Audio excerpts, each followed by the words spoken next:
This week's subject, we'll learn about a concept which is, I guess you could say it's famous, but there's always what to elaborate, to speak about. There's the famous Maimer Chazal that Yidden were redeemed from Mitzrayim in the merit of Amunah, of faith. Like it says, Vayamin Ha'am, that Yidden believed that Moshe Rabbeinu was going to take them out of Mitzrayim. The same thing it says that that in the future redemption, the Yidden are going to be redeemed in the merit of in the merit of faith. And really, the Medrash goes on and speaks many things that faith brings. That it brings Ruach HaKodesh, and the whole mile of Avram is that he was, the Munah, and so on and so forth.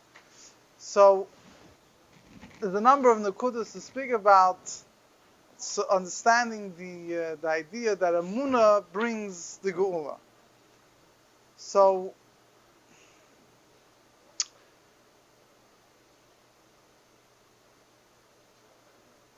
first of all, one of the simple interpretations of the Maimer Chazal, what does it mean, the Schus HaMudah? It's in the merit of Amunah. So you could learn it in two ways, not necessarily different, but they're two separate points. One is that the Amunah in the redemption, they were redeemed because they had faith that they will be redeemed. Another thing is that it's the faith in the Eibishter. In other words, it's not just the faith, the particular faith in the particular faith in the Geula in of itself, but it's also speaking about in general the idea of Amunah, that when a Yid has belief in the Eibishter, so then that brings the Geula. Now, there's many different aspects here, but I want to focus on there's a few points. So first of all, there's a similar Nekuda that's brought in the Medrash. The Medrash says it's a Chidah. The Rebbe spoke about this with a very big shturim, and there's sources already in the Medrash that if all the Yidden have is just the schar of kivui, schar of hoping and awaiting for Mashiach, that itself they deserve to be redeemed. That's why the Chidah, wherever he explains, we say at Samach Tav Ad Chamiris at Smiach, Kil Shuas Chakvinu Chalayim, David should bring Mashiach because we await your salvation the whole day. What does it mean because? Simply, you could say because we await, so that's why we're desperate, so bring it. But it seems from the reading of the words that's an asinas tam. Why should the Eibush bring Mashiach? Not just you should bring Mashiach because we need Mashiach, but because we're hoping for it. So it says that even if Yidden don't have any other schus, just as schus that they hope for Mashiach, for that itself they should be redeemed. So some Mefarshim Takis explain this meaning, the same meaning here of the Maimer Chazal, that the exiles will be gathered in the merit of belief. It's that even just the belief itself in Mashiach, that itself speeds up the redemption. That itself makes it should be redeemed. There is the way, however, the Rebbe explains. There's a whole deeper dimension going on, but I'll get to that a little bit later. It's not just stam. There's the Maimer Chazal that the hope, the anticipation, Mashiach speeds it up. In this particular Maimer Chazal, the Rebbe explains it a little bit much more on a much deeper level, and in the avoid in the service of a person. Before I get to that, I just want to go over some of the explanations of this Maimer Chazal. First of all, the Maral Miprak discusses this Maimer Chazal in a few places, and he explains, using the Maral style of explanation, he gives a few explanations why the Yidden are redeemed in the merit of Amunah. And he says two basic points. First basic point is that somebody that has faith, by definition, cannot be subjugated to someone else. Someone, he has no faith. He has no faith. He's up for grabs, and he's the wind, wherever the wind blows, he'll follow. Someone that has faith. What does it mean he has faith? Someone that has faith means he's connected to something that's eternal, something which is more powerful than whatever is happening. Such a person, in other words, so to say philosophically, is not deserving, or is not able to be meshubad, he's not able to be subjugated to anything, because the only thing that could be subjugated to something else is someone that has no self his own strength and he doesn't stand on his own 2 feet, that someone else could come and and subjugate him and enslave him. Someone that has faith in the Eibishter means someone that he has a chizuk. His kiyum hametzias, his existence stands strong. Above seichel. Huh? Above seichel. What? Money is above seichel. That's another nukud, a separate nukud. But just here it explains in philosophical terms that the whole idea of shibud, of subjugation, only applies to someone that doesn't have a strong existence. Someone that believes in the Eibush, automatically he's not in his soul, so to say. He can't be subjugated. It's what the Frierdiker Rebbe said. That in the neshama side, when the souls are never put into exile. Somebody that believes, how could it be subjugated to someone else? He exists in such a strong, powerful way. How could someone else subjugate him? That's one idea. Yeah. It's similar. What it reminds me of, although the Maral I don't think connects it here, but it reminds me of the famous explanation, a concept of the Maral, which Rebbe mentioned, I think, also, that why, when we celebrate Yetzias Mitzrayim, that we were taken out of exile.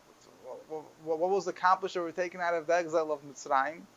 After we left Mitzrayim, so we were again, after the destruction of the first Beis Hamikdash, we were subjugated. The second Beis why we celebrate every year Yetzias Mitzrayim, and every day we remember it. So he says, the Maral says a very fundamental thing. He says, a true slave makes peace with the fact that he's a slave. Whatever he's going through, he accepts it. He thinks, this is, what better could I ask for?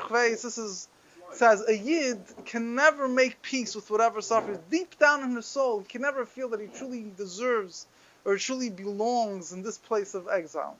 So that happened by Yetzias Mitzrayim, and he says, became a B'nai Chem, became free. What that became free? In your soul, you feel free. In other words, you can never make peace with a Jew deep down, whatever suffering he's going through, but it bothers him because really, in essence, he's free. Really, in essence, he doesn't feel this is who he is. So if he can't tolerate the opposite of freedom. So it reminds me, it's not the same word that Maral says here, but there's a word that when you're free, when you are connected, when you have your own existence, how could you be subjugated to someone else? So if you didn't believe in the Eibishter, so that's then he says another interesting nekuda. The second point that he says is that belief means you're completely connected with the Eibishter. Why does it mean you're completely connected to the Eibishter? When you understand, says your understanding is your own understanding. When you believe is higher than understanding. Where does belief come from? He doesn't use mamish these words, but it seems to me he's going along these lines. Belief comes not from you really. Belief comes from the Eibishter. Why does he believe? If he believes because his intellect, tells him that he should believe, his intellect, got convinced that he should believe, so he's believing. His intellect, I don't even know what you call belief, he understands, he came to that realization. The fact that a Yid believes, Al Rebbe explains in Tanya, is because the Eibishter shines in his neshama. It's not something that he, that intellect, it's an intellectual process that he reached, some type of understanding. So the belief means that he's connected to the Eibishter. That's what he believes. So if you're connected to the Eibishter, how could anyone subjugate you? How could anyone put you on galus? How could you be enslaved to anyone else?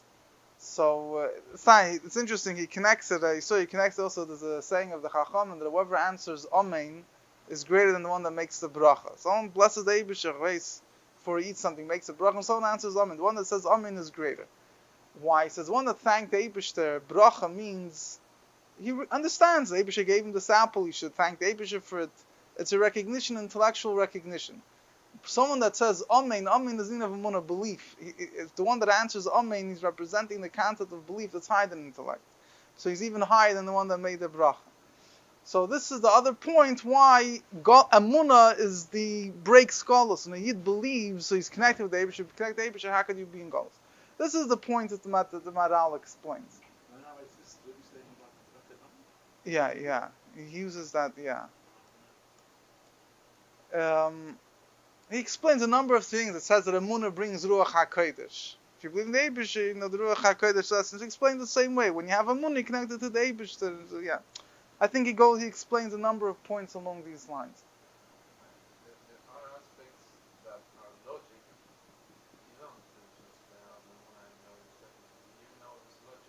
So there's Emunah B'chlal. It says, the Rebbe explains in the Sikha, that when he's...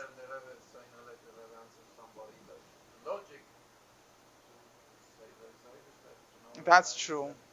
But in the recognition of the Eibusher, there's a level where there's logic, but then there's a level that's higher than logic.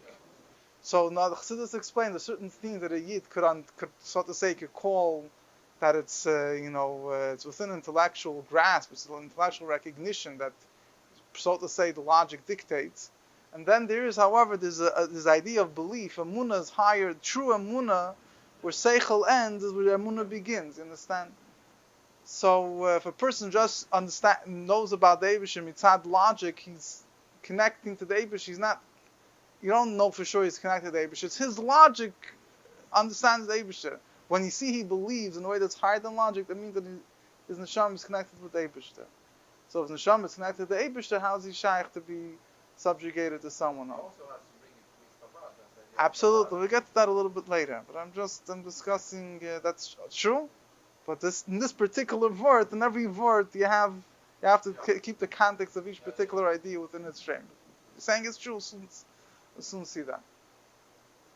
There's another interesting explanation which Bechal has nothing to do with Amunah and the Eibush there, but one of the Mefarshim, he says that the Gemara says in Shabbos, lists a number of things why the Beis HaMikdash was destroyed. So one of them was that people weren't honest. In Hebrew, Amona, Anshe Amona, meant that they trust that word. So he says that he connects having Amunah, not only Amunah and the Eibush, but also Pasha being honest between fellow man. So obviously everything is saying things. So it says that if the way the Mefarish reads it, if not having trust from one man and his fellow leads to destruction, how much more so having faith, I guess, in the Eibushin, how much more so people could trust each other. I mean, not how much more. In other words, that also includes people trust each other, brings the redemption.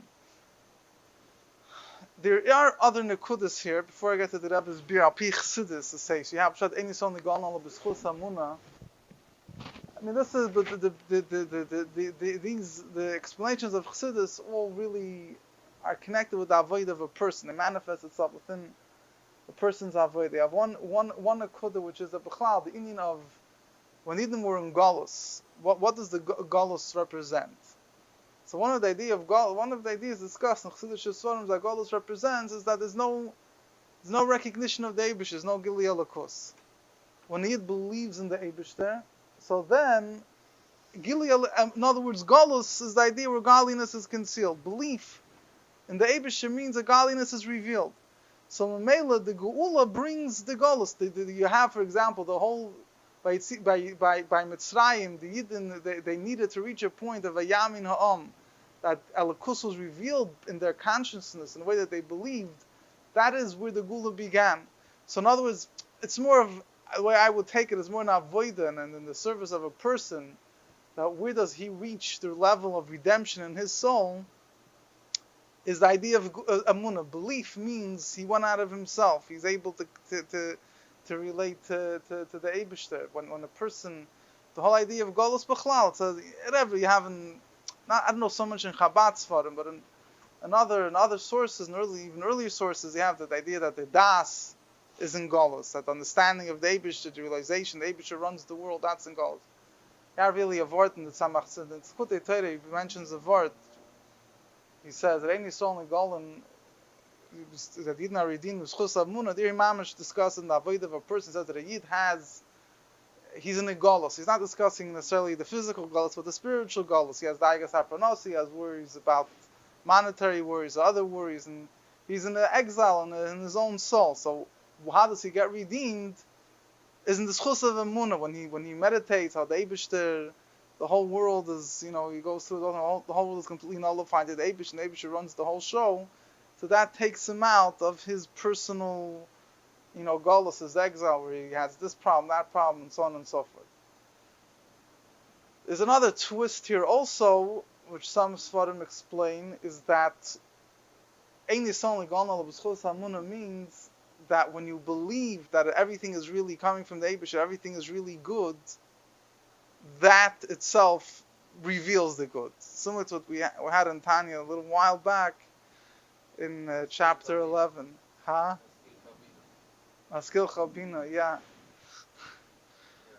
So, they say that someone, he had problems, monetary problems, he didn't know what to do. So he asked and said, we have a meaning. We open up a sefer, a holy book, and whatever it says, we do. So he opened up the Tanya, says, take a Tanya, open up. So he opens up, he says, I open up the chapter 11.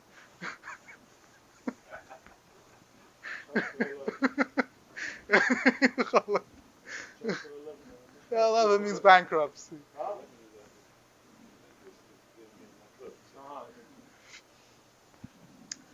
So chapter 11 of Ingathered HaKodesh is a famous chapter, Laskil Chabina, where he explains how nothing is really bad, everything is good. Yeah. And he finishes off that when you believe that everything is good, so with this truth, with this belief, so you reveal the hidden good, and what appears to become bad, even in a revealed way, becomes good. It says reveal or transform? I don't know, you could bring in Tanya, we could check.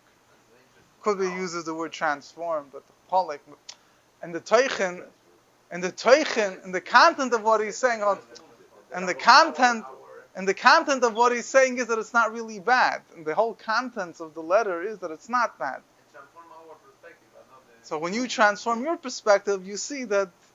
Anyway, so so this is also more, I would say, more relates to a person's own avodah when he looks and he comes to the realization that everything comes from the Eibishter. So then, through that, he gets redeemed. In other words, from the particular problem.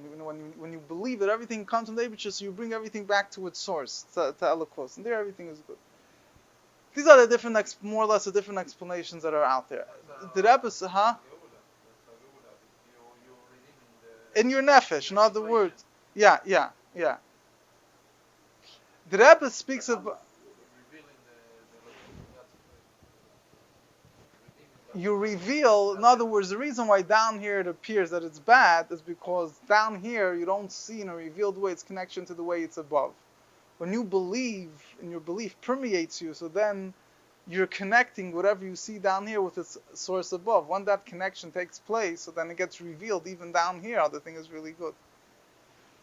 Now, the Rebbe speaks about this Maimer Chazal in a few places. There's one Sikh in Chela Gimel, in Kudei Sichas Chela Gimel in Parshas Boi, and the Rebbe explains. The Rebbe has a whole long arichas over here. The Rebbe explains and the way the Rebbe touches it up over here. You see, there's a whole deeper dimension. What does it mean that the Gula is in the merit of Emunah, of faith?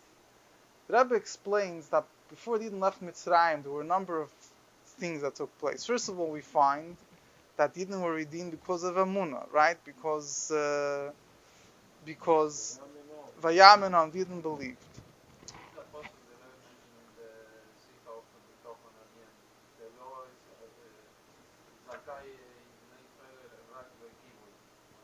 Yeah, I discussed this before. Yeah, that even if it didn't only have the merit of hope. So in this Sikha, the Rebbe adds a deeper dimension here. I mean, it doesn't take away from that Maimer Chazal, but there's a deeper word that the Rebbe explains over. The Rebbe says that the Rebbe focuses on three things. It's really two categories of things. There's the merit of faith, with which Yidden were redeemed, and then there was the merit of the blood of the Korban Pesach, the sacrifice, Pesach sacrifice, and the blood of circumcision, the blood of the Bris Milah. And the Rebbe explains that the faith of Yidden in Mitzrayim was higher than nature. According to nature, it was an iron curtain. It was not shaykh that any slave should ever get out of Egypt. So the Yidden... They were very tired, and they said that they were not believed because they were tired, and V'lo shamu al Moshe. V'lo shamu al Moshe. V'lo shamu al Moshe. That says Vayamin ha'am. They believe. V'lo shamu al Moshe means they couldn't digest the words. It still says they believe. Listening, they're very different things. No, the first time, Vayaminum, Moshe and Aaron came and they showed them the miracles. Vayamin But that's home. the way the Shalosh Mechayla. Vayamin home. They believe. Yeah, they believe. Yeah. Later on, it says Moshe Rabbeinu came back to Hashem, Loma Reis or Loma Zeh. So Hashem told him another thing to tell the Yidden. Velishomel Moshe Mekoitze Ruach HaMavida Kosher. Now they didn't believe, they didn't hear. I mean, in the Torah, that's where it's 2 times. 2 separate times. But the first time, they definitely believed. But the question is, when afterwards? But that was before the Makkis. And then after the Makkis. You didn't have constantly, everything was that. Ben Amr must say, bro, So the Nakuda.